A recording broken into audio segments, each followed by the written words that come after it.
Taylor looked to the center of the 5-foot-deep arena where a large animal lay in a feral ball next to a metal stake driven into the ground. Someone whistled. The dark figure stood. It was a hyena.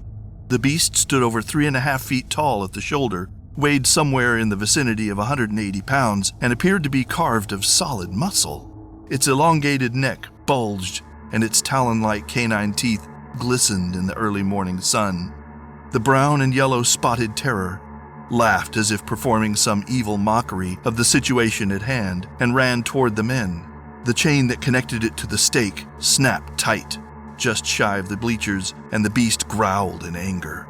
"Untie his hands at least," Orr suggested. "Give him a fighting chance. It'll make for a better watch." Reimer pulled Taylor's knife from his own vest. He held it to Taylor's bindings and then thought the better of it and pocketed the knife. "No," Reimer said. "Let's not make it sport. Let's just have an old-fashioned massacre." All but Taylor laughed. "Last chance," Taylor offered the men before him. "Give me the money you stole from Shun." "Or what?" Reimer interrupted in challenge. Taylor spat on the ground below, then stared into Reimer's eyes. "There is no or what," Taylor explained. "I'm gonna kill the 4 of you the same, no matter what you do. I'm just presenting you with the chance to make things right before I do." Reimer stood, dumbfounded for a moment, then exploded into heavy laughter. Tyrell, Houghton, and Orr followed suit. Reimer ceased his laughter, then pushed Taylor over the edge and into the pit. Taylor hit the ground and rolled up into a sitting position on his knees. The hyena ravaged forward and toward Taylor. Taylor flicked his wrists, releasing the 8-inch knife blades from the Kevlar wrist gauntlets he wore. He slashed through the bindings, thrust his arms forward, and exploded upward to meet the charging beast. The hyena leapt through the air. It came down and bit into and almost through Taylor's right thigh. Taylor howled in pain, then cut the beast's nose off with a phantom slash of his right wrist blade. The animal's severed snout rode forward on a river of blood and to the ground. The animal backed off and wailed in misery, then lunged forward, its mouth open and teeth at the ready. Taylor punched forward and downed the animal's mouth, cutting the back of his throat. The hyena shook his head back and forth, trying to free itself from the blade it was impaled upon. It coughed itself free, retched on a wave of blood, and then staggered in an attempt to stay erect on all 4 legs.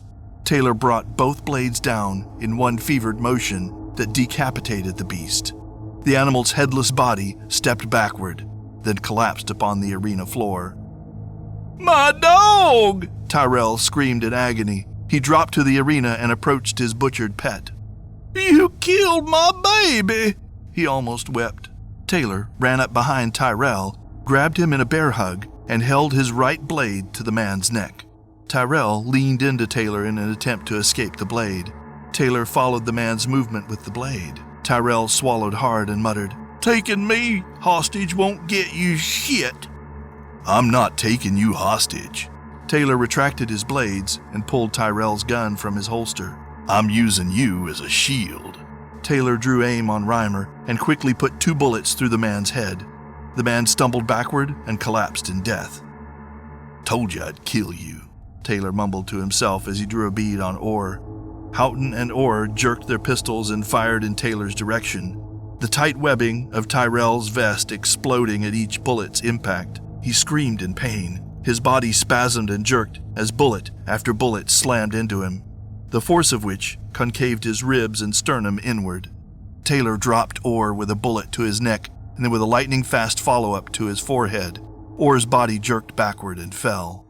Houghton panicked at the sight of this, turned, and ran.